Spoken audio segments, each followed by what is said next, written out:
할렐루야. 오늘 아침에 새벽 예배 자리에 나오신 성도님들을 주님의 이름으로 축복하고 환영합니다.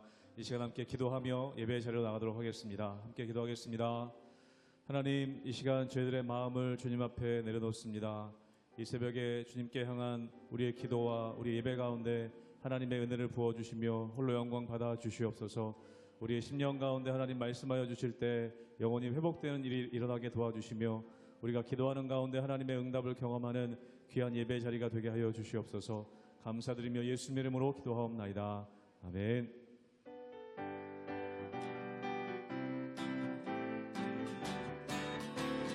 슬픈 마음 있는 사람, 슬픈 마음 있는 사람, 예수 이름 믿으며 영원토록 변함없는 기쁜 마음 얻으리.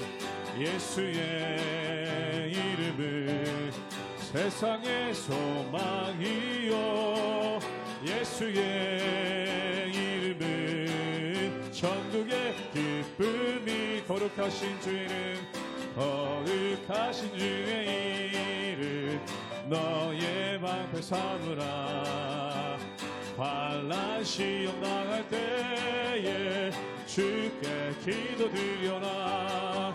예수의 이름은 세상의 소망이요, 예수의 이름은 천국의 기쁨이. 존귀하신 주 이름, 존귀하신 주의 이름, 우리 기쁨 되도다. 주의 품에 안길 때에 기뻐 찬송 부르리. 예수의 이름은 세상의 소망이요, 예수의 이름은 천국의 기쁨일세. 우리 갈 길 나가네, 우리 갈 길 나가네, 보좌 앞에 나가 왕의 왕께 경배하며 멸류관을 드리리. 예수의 이름은 세상의 소망이요, 예수의 이름은 천국의. 1절 한번 더 하도록 하겠습니다. 슬픈 마음 있는 사람, 슬픈 마음 있는 사람, 예수 이름 믿으며 영원토록 변함없는 기쁜 마음 얻으리. 예수의 이름은 세상의 소망이요, 예수의 이름은 천국의 길. 예수의 이름은 세상의 소망이요, 예수의 이름은 세상의 소망이요, 예수의 이름은 천국의 기쁨일세.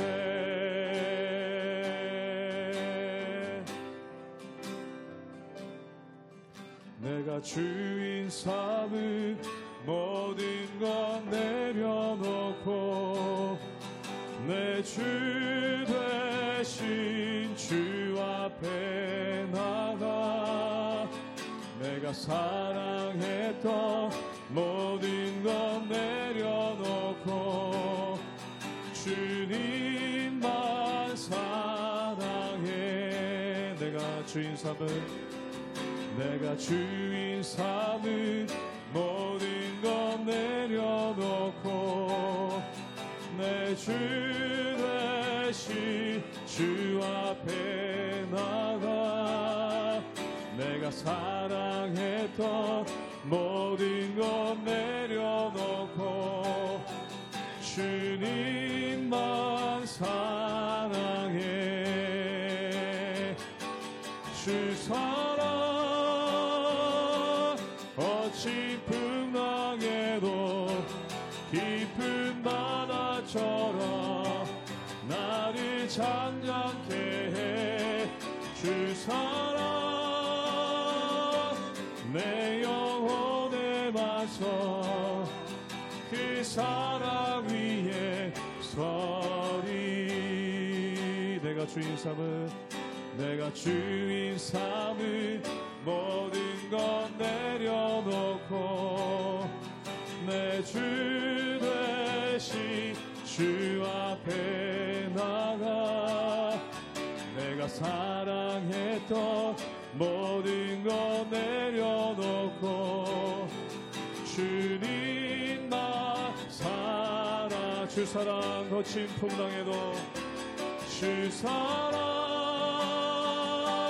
거친 풍랑에도 깊은 바다처럼 나를 잠잠케 해 주 사랑 내 영혼의 반석 그 사랑 위에 서 주 사랑 거친 풍랑에도 주 사랑 거친 풍랑에도 깊은 바다처럼 나를 잠잠케 해 주 사랑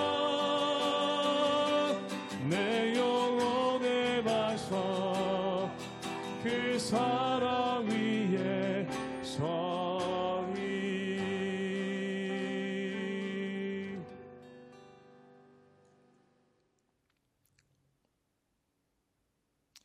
할렐루야. 우리 하나님의 은혜와 평강이 우리 성도님들 삶 가운데 날마다 가득하시기를 주님의 이름으로 축원합니다. 전쟁이 끝났습니다. 전쟁은 다윗의 승리로 끝나고 결국 압살롬은 죽음합니다. 그런데 이 다윗은 전쟁의 승패에 대해서는 크게 관심이 없습니다. 그 이유가 뭐냐면 이 다윗은 하나님의 응답을 통해 이 전쟁에서 자신이 이길 것을 알았기 때문에 그렇죠. 그럼 이 다윗에게 가장 중요한 문제는 뭐였냐면 바로 압살롬이 죽었는가 살았는가에 하는 문제가 가장 중요했다는 것이죠. 오늘 말씀 가운데 보면은 압살롬의 죽음의 소식을 듣고 다윗이 슬피 울며 애곡하는 장면이 나옵니다. 그 이유가 무엇일까요? 결국 모든 것의 근원을 살펴보면은 다윗이 자신이 저지른 죄악으로 인해 그 결과가 압살롬의 죽음으로 끝나는 그러한 모습이 그 가운데 있는 것을 보게 됩니다. 물론 다윗의 죄악 때문에 압살롬이 반역을 일으켰다, 이렇게 직접적으로 보기는 쉽지 않습니다. 그런데 다윗의 입장에서 봤다면 내가 만약 그때 죄를 저지르지 않았다면 결과가 여기까지 왔겠는가라는 그러한 통안이 그 가운데 있었다는 것이죠. 사랑하는 여러분, 죄라는 것이 참 무섭습니다. 이 죄라는 것은 어떻게든 그 열매가 맺히기 때문에 그렇죠. 그렇기 때문에 하나님께서 우리에게 거룩을 말씀하십니다. 거룩은 단지 내가 수준 높게 살아가기 위한 하나의 방편이 아닙니다. 거룩은 나를 온전하게 하고 내 가족을 지킬 수 있는 능력이 그 가운데 있기 때문에 그렇죠. 그러므로 사랑하는 여러분, 날마다 하나님께서 주신 말씀대로 우리를 스스로 거룩하게 하며 하나님 보시기에 온전한 삶을 삶으로 나뿐만 아니라 내 가족들을 지켜나가시는 우리 모든 성도님들 되시기를 주님의 이름으로 축원합니다. 사무엘하 18장 24절에서 33절까지의 말씀입니다. 때에 다윗이 두 문 사이에 앉아있더라. 파수꾼이 성문 위층에 올라가서 눈을 열어보니 어떤 사람이 홀로 달려오는지라. 파수꾼이 외쳐 왕께 아뢰매 왕이 이르되 그가 만일 혼자면 그의 입에 소식이 있으리라 할 때에 그가 점점 가까이 오니라. 파수꾼이 본즉 한 사람이 또 달려오는지라. 파수꾼이 문지기에게 외쳐 이르되 보라, 한 사람이 또 혼자 달려온다 하니 왕이 이르되 그도 소식을 가져오느니라. 파수꾼이 이르되 내가 보기에는 앞선 사람의 다름질이 사독의 아들 아히마스의 다름질과 같으니이다 하니 왕이 이르되 그는 좋은 사람이니 좋은 소식을 가져오느니라 하니라. 아히마스가 외쳐 왕께 아뢰되 평강하옵소서 하고 왕 앞에서 얼굴을 땅에 대고 절하며 이르되 왕의 하나님 여호와를 찬양하리로소이다. 그의 손을 들어 내 주 왕을 대적하는 자들을 넘겨주셨나이다 하니 왕이 이르되 젊은 압살롬은 잘 있느냐 하니라. 아히마스가 대답하되 요압이 왕의 종 나를 보낼 때 크게 소동하는 것을 보았사오나 무슨 일인지 알지 못하였나이다 하니 왕이 이르되 물러나 거기서 있으라 하며 물러나서 서 있더라. 구스 사람이 이르러 말하되 내 주 왕께 아뢰 소식이 있나이다. 여호와께서 오늘 왕을 대적하던 모든 원수를 갚으셨나이다 하니 왕이 구스 사람에게 묻되 젊은 압살롬은 잘 있느냐? 구스 사람이 대답하되 내 주 왕의 원수와 일어나서 왕을 대적하는 자들은 다 그 청년과 같이 되기를 원하나이다 하니 왕의 마음이 심히 아파 문 위층으로 올라가서 우니라.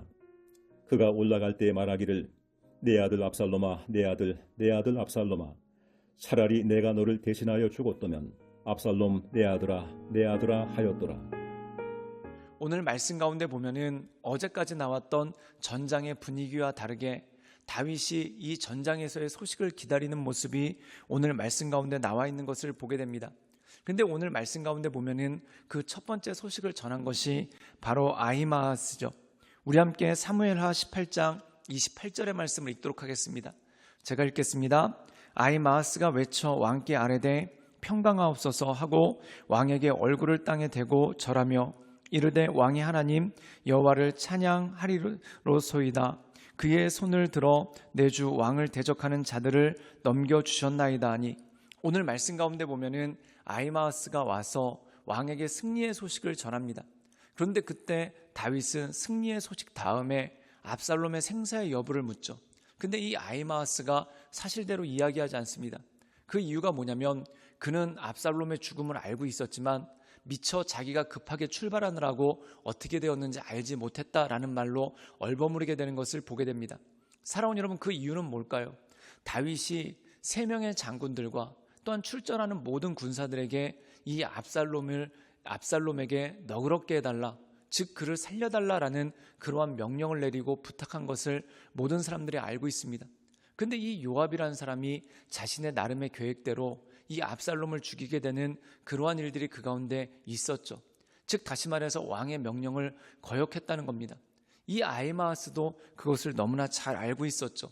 즉 다시 말해서 요압이 왕의 명령을 거역했다라는 그 사실을 알고 있었습니다. 그리고 그 사이에서 굉장히 애매하게 있었던 것이 바로 아히마아스죠. 그래서 아히마아스는 그냥 민감한 질문에 대해서 잘 모르겠습니다라고 넘어가 버리는 그러한 모습이 그 가운데 있는 것을 보게 됩니다. 사랑하는 여러분, 사람은 어떤 것에든지 자기의 이익에 따라서 움직이는 것이 바로 사람입니다. 그래서 우리가 사람에게 크게 실망할 필요가 없는 게 바로 그거죠. 이익이 맞으면 함께하고 이익이 맞지 않으면 얼마든지 뒤돌아설 수 있는 것, 이것이 바로 사람의 마음이고 사람의 연약하기 때문에 그렇습니다. 그러므로 우리가 하나님만을 바라보고 하나님의 은혜 가운데 서야 되는 이유가 바로 이것이라는 것이죠. 또한 다윗의 신하들 가운데 압살롬 편에 들었던 사람들이 제법 많습니다. 그 이유가 뭘까요? 자신들의 이익에 따라서 움직이는 그러한 모습이 그 가운데 있기 때문에 그렇죠. 그래서 풀도 마르고 꽃도 시듭니다. 그런데 영원히 마르지 않는 것이 하나님의 말씀이죠. 그리고 하나님의 말씀 가운데 사는 사람은 예수님께서 반석 위에 집을 지은 자와 같다라는 그러한 말씀을 하십니다. 그러므로 사랑하는 여러분, 우리가 주님을 바라보며 하나님의 말씀 가운데 날마다 서야 되는 이유가 바로 이것입니다. 즉, 이 다윗의 충성스러운 부하들도 자신들의 이해관계에 따라서 다윗을 얼마든지 배신하고 또한 다윗의 명령을 거스르는 그러한 모습이 있는 것을 보게 됩니다. 그러므로 사랑하는 여러분, 하나님을 바라보고 하나님의 은혜 가운데 서나가시는 우리 모든 성도님들 되시기를 주님의 이름으로 축원합니다. 결국 아히마아스 다음에 왔던 구스 사람이 압살롬의 죽음의 소식을 전하고 또한 다윗은 이렇게 탄식합니다. 우리 함께 사무엘하 18장 33절의 말씀을 읽도록 하겠습니다. 제가 읽겠습니다. 왕의 마음이 심히 아파 문 위층으로 올라가서 우니라. 그가 올라갈 때에 말하기를 내 아들 압살롬아, 내 아들 압살롬아, 차라리 내가 너를 대신하여 죽었다면 압살롬 내 아들아 하였더라. 오늘 말씀 가운데 보면은 다윗이 압살롬이 배신한 것, 이것에 분노하기도 했지만 그가 광야에 나가서 하나님께 기도하면서 한 가지를 깨달았다는 겁니다. 그것이 뭐냐면 자신의 죄의 열매가 결국 압살롬에게 왔다는 것이죠. 사랑하는 여러분, 우리가 거룩해야 되는 이유가 바로 그것입니다. 내가 거룩하지 못하면 내 주변 사람들이 힘들어질 수 있고 또한 결국 그것으로 내가 넘어질 수 있습니다. 그러므로 하나님께서 주신 말씀 가운데 나를 지켜가며 거룩함으로 하나님의 은혜 가운데 서나가시는 우리 모든 성도님들 되시기를 주님의 이름으로 축원합니다. 함께 기도하시겠습니다. 늘 언제나 살아서 역사하신 주님, 하나님을 바라봅니다. 하나님을 의지합니다. 우리가 하나님의 말씀 가운데 날마다 서게 하시고 하나님의 인도하심 따라 오직 주님만 의지하며 하나님의 은혜 가운데 나갈 수 있도록 주님 역사하여 주시옵소서. 예수님의 이름으로 감사하며 기도드리옵나이다. 아멘.